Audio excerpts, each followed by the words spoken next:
Selamat pagi anak-anak. Nah, bagaimana kabar kalian semua? Semoga semuanya dalam keadaan yang sehat ya. Nah, kali ini kita akan melanjutkan pembelajaran kita. Namun sebelum itu ada baiknya kita berdoa terlebih dahulu ya. Untuk ketua kelas dipersilakan. Om Swastiastu.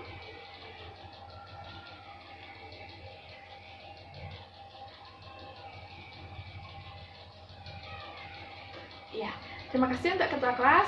Anak-anak silakan duduk kembali. Sebelum kita memulai pembelajaran hari ini, apakah hari ini ada yang absen? Tidak ya, Nihil? Oke. Jadi sebelum kita berlanjut, kita juga perlu mengetahui tujuan pembelajaran kita hari ini, yaitu untuk menjelaskan mengenai pembelahan sel secara mitosis beserta dengan tahapannya. Nah, untuk membantu kalian dalam memahami materi pembelajaran kali ini, Ibu telah menyiapkan sebuah video untuk kalian agar dapat lebih tergambarkan mengenai pembelahan sel secara mitosis. Nah, kalau begitu kita langsung saja masuk ke materinya mengenai pembelahan sel secara mitosis. Pada dasarnya semua makhluk hidup mengalami pertumbuhan dan perkembangan, termasuk juga kalian. Nah, apa sih yang dapat membuat pertumbuhan dan perkembangan itu bisa terjadi? Mungkin ada yang bisa membantu Ibu untuk menjawab? Ya, Vina? Iya, benar sekali. Jadi, untuk pertumbuhan dan perkembangan itu merupakan salah satu kegiatan dari sel yang merupakan struktur fungsional terkecil dari seluruh tubuh makhluk hidup. Ya, jadi untuk sel ini akan membantu kita untuk melakukan pertumbuhan dan perkembangan agar bisa melakukan kehidupan selanjutnya. Nah, untuk proses pertumbuhan dan perkembangan ini terjadi karena adanya pembelahan sel. Dengan pembelahan sel tersebut, maka jumlah sel akan semakin bertambah sehingga membuat kita dapat menjadi tumbuh dan berkembang. Untuk pembelahan sel ini dibagi menjadi dua. Siapa yang bisa membantu Ibu untuk menyebutkan kedua bagian dari pembelahan sel ini? Ya, untuk RJ. Iya, benar sekali, semuanya sudah mendengar ya. Jadi yang pertama adalah pembelahan sel secara mitosis, dan yang kedua adalah pembelahan sel secara meiosis. Nah, sesuai dengan tujuan pembelajaran kita hari ini, maka kita akan hanya membahas mengenai pembelahan sel secara mitosis. Ya. Jadi pada sel-sel somatis atau sel jaringan tubuh kita, itu dapat membelah menjadi dua sel anak yang genotipnya sama dan identik dengan induknya. Nah, pembelahan pada sel somatis kita inilah yang disebut dengan mitosis. Jadi mitosis itu merupakan pembelahan sel yang terjadi pada sel somatis atau sel yang sangat aktif pada jaringan meristem yang akan membuat atau menghasilkan dua sel anakan yang sama dan identik dengan induknya. Jadi seperti yang Ibu sampaikan tadi, bila induknya bergenotip A, maka anaknya juga bergenotip A. Seperti itu. Sampai di sini mengerti? Ya.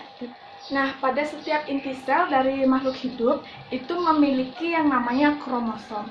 Kromosom ini merupakan pembawa materi genetik yang akan diturunkan kepada keturunannya pada generasi selanjutnya.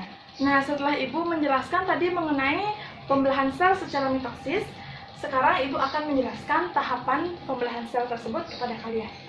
Jadi, secara garis besar, proses atau tahapan dari pembelahan sel secara mitosis ini dibagi menjadi dua. Yang pertama adalah fase interfase atau tahapan interfase, dan yang kedua adalah fase mitotik. Nah, sekarang Ibu akan menjelaskan mengenai tahapan interfase atau fase istirahat. Setelah itu kita akan menyimak mengenai tahapan yang kedua, yaitu fase mitotik. Seperti yang Ibu sampaikan tadi bahwa kita akan menyimak sebuah video mengenai fase mitotik tersebut ya. Baik. Nah, jadi untuk yang pertama itu adalah tahapan interfase atau fase istirahat. Jadi perlu kalian ketahui bahwa fase istirahat ini merupakan tahapan yang penting di mana sel akan dipersiapkan untuk melanjutkan ke fase selanjutnya, yaitu fase mitotik. Jadi untuk fase istirahat ini dibagi menjadi 3 subfase. Yang pertama adalah fase G1, yang kedua fase sintesis, dan yang ketiga adalah fase G2. Di mana G1 merupakan pertumbuhan primer, Dan G2 merupakan pertumbuhan sekunder. Sampai di sini ada yang ingin ditanyakan? Tidak ya? Nah, untuk yang pertama itu adalah fase pertumbuhan primer atau G1 atau growth 1. Nah, jadi pada fase G1 ini, pertumbuhan sel yang baru itu tidak mengalami perubahan baik melalui replikasi DNA ataupun dengan adanya perubahan-perubahan pada sel tersebut. Sehingga sifat dari sel tersebut masih yaitu diploid atau 2N. Ya, sehingga pada proses G1 ini tidak ada perubahan yang terjadi pada sel tersebut. Misalnya pada organel mitokondria atau badan Golgi itu hanya akan memperbanyak jumlah organelnya untuk menunjang kehidupan sel selanjutnya. Nah, yang kedua adalah fase sintesis atau biasa disingkat dengan huruf S saja ya. Nah, pada fase ini merupakan adanya sintesis materi genetik. Nah, di mana didapatkan materi genetik tersebut? Materi genetik ini merupakan bahan yang akan digunakan untuk diwariskan kepada keturunan dari sel tersebut. Jadi, materi genetik yang dimaksud itu adalah DNA yang ada pada inti sel. Nah, DNA ini akan mengalami replikasi sehingga menghasilkan dua jalinan DNA yang baru. Nah, dua jalinan DNA yang baru itu akan diteruskan kepada keturunannya sehingga keturunannya dapat meneruskan keberlanjutan hidup. Nah, setelah melalui fase kedua, maka selanjutnya yaitu fase ketiga yang merupakan fase G2 atau pertumbuhan sekunder. Jadi pada pertumbuhan sekunder ini, sel akan memperbanyak organel-organelnya agar tujuannya dapat diwariskan untuk keturunannya selanjutnya. Sehingga pada fase ini replikasi DNA telah usai dan sel sudah bersiap-siap untuk melanjutkan pertumbuhannya ke fase mitotik, yaitu fase profase, metafase, anafase, dan telofase. Penjelasan dari fase mitotik ini kita akan menonton sebuah video yang telah Ibu sediakan untuk kita tonton bersama, sehingga untuk juga mempermudah kalian dalam menggambarkan bagaimana pembelahan sel mitosis tersebut. Mitosis. In this module, you will learn about mitosis. Mitosis is a process of cell division that makes possible regeneration of body parts. To elaborate, mitosis is the separation of nuclear chromosomes into two identical daughter nuclei. It is divided into four key phases: prophase, metaphase, anaphase, and telophase. Before a dividing cell enters mitosis, it undergoes a period of growth and rest. This period is called interphase. In interphase, the genetic material of a cell increases. Prophase. During prophase, the chromatin condenses and becomes short and thick to form chromosomes. Each chromosome has two sister chromatids joined together at the centromere. The nucleolus disappears and the nuclear membrane starts to break down. The centrosomes, each with a pair of centrioles, move apart to the opposite poles, forming a spindle between them. Metaphase. During metaphase, microtubules of the spindle interact with chromosomes. This causes the chromosomes to move and align along the middle of the cell or the equatorial plate.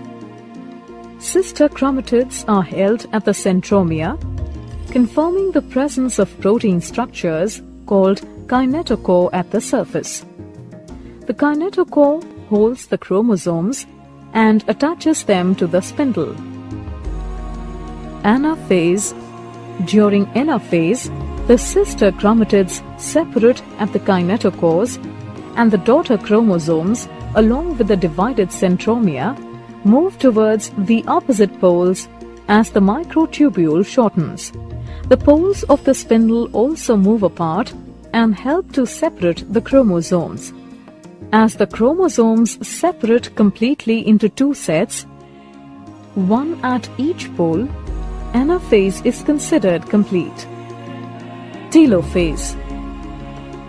During telophase, the daughter chromosomes arrive at the pole and the chromatin starts to decoil.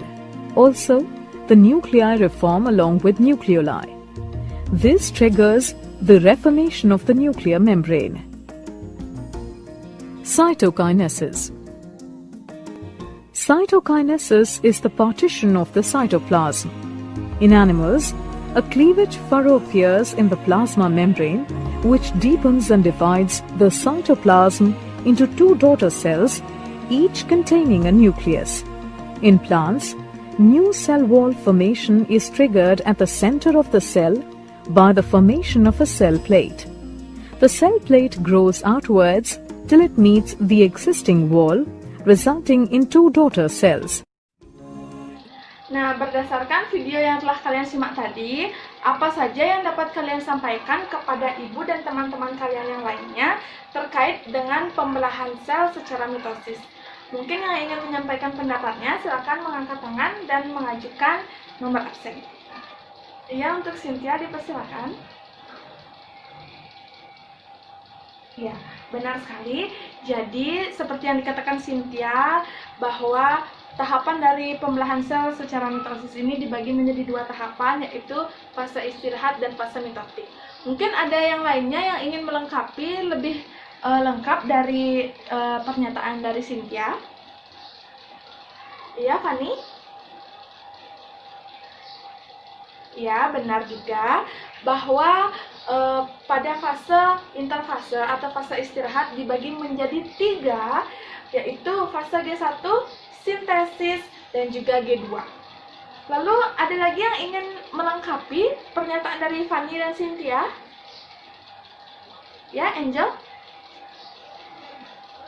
Iya, jadi berdasarkan ketiga pernyataan teman kalian tadi bahwa semuanya sudah lengkap, termasuk dari yang disampaikan oleh Angel, bahwa pada fase mitotik dibagi menjadi 4, yaitu disebut dengan proman, yaitu profase, metafase, anafase, dan juga telofase. Nah, di sini kalian sudah mulai memahami bagaimana tahapan dari pembelahan sel secara mitosis, kan? Lalu, adakah yang ingin kalian sampaikan atau adakah yang ingin kalian tanyakan terkait dengan penjelasan mengenai pembelahan sel secara mitosis maupun tahapan yang telah kalian simak, baik dari penjelasan ibu ataupun dari menonton video yang telah kita saksikan bersama tadi? Apakah ada yang ingin bertanya? Apabila ada yang ingin ditanyakan, silakan acungkan tangannya.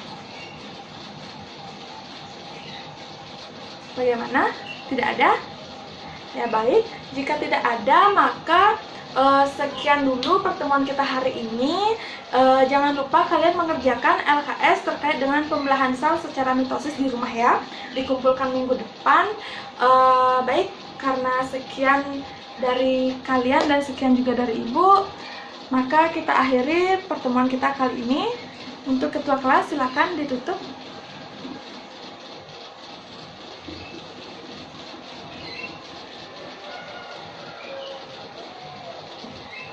Om Santi Santi Santi Om.